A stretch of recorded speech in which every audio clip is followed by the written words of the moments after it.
అంబేద్కర్ కోనసీమ జిల్లా అమలాపురం నియోజకవర్గం వైఎస్ఆర్సీపీ ఎమ్మెల్యే అభ్యర్థి రాష్ట్ర రవాణా శాఖ మంత్రి పినిపే విశ్వరూప్ సోమవారం నామినేషన్ దాఖలు చేశారు.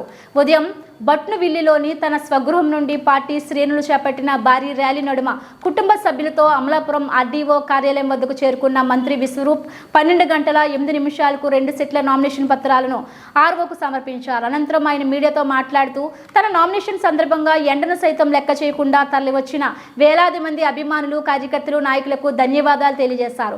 గత 25 రోజులుగా నియోజకవర్గంలో గడప గడపకు కార్యక్రమంలో పాల్గొంటున్నానని, జగన్ పాలన పట్ల ప్రజల్లో అద్భుతమైన స్పందన కనిపిస్తుందని అన్నారు. అమలాపురం సీటు వైసీపీ ఖాతాలకు రానుందని, అమలాపురంలో తాను 3వ విజయం సాధించబోతున్నానని విశ్వరూప్ పేర్కొన్నారు.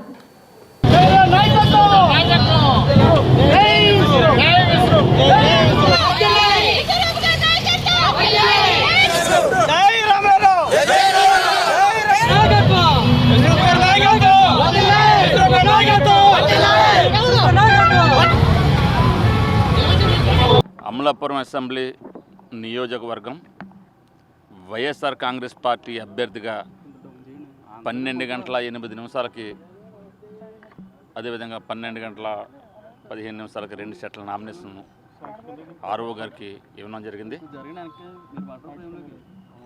ఈ నామినేషన్ కార్యక్రమానికి అధిక సంఖ్యలో విచ్చేసినటువంటి వైఎస్ఆర్ కాంగ్రెస్ పార్టీ కార్యకర్తలకు, అభిమానులకు, వైఎస్ఆర్ కాంగ్రెస్ పార్టీ నాయకులకు, ఈ కార్యక్రమాన్ని విజయవంతం చేసిన ప్రతి ఒక్కరికి పేరు పేరున నా హృదయపూర్వక నమస్కారాలు తెలియజేసుకున్నాను. ఎండని కూడా లెక్క చేయకుండా కార్యకర్తలు ఎంతో ఉత్సాహంతో ఈ కార్యక్రమాన్ని దిగ్విజయం చేశారు. ప్రతి ఒక్కరికి పేరు పేరున నా యొక్క హృదయపూర్వక నమస్కారాలు తెలియజేసుకున్నాను. అదేవిధంగా గత 25 రోజులుగా మరి గడప గడపకి వెళ్ళి ఇంటింటికి ప్రచారం చేస్తూ ముందుకెళ్తున్నాం. ఎక్కడ చూసినా కూడా జగన్మోహన్ రెడ్డి గారి పరిపాలన పట్ల, సంక్షేమ పాలన పట్ల ప్రజల్లో మంచి స్పందన లభిస్తుంది. తప్పనిసరిగా అమలాపురంలో 3వసారి నెగ్గి హ్యాట్రిక్ కొడతారన్న పూర్తి విశ్వాసం నాకు ఉంది. అమలాపురం సీటు వైసీపీ ఖాతాలో రానుందని తెలియజేసుకుంటున్నాను. ప్రజలందరూ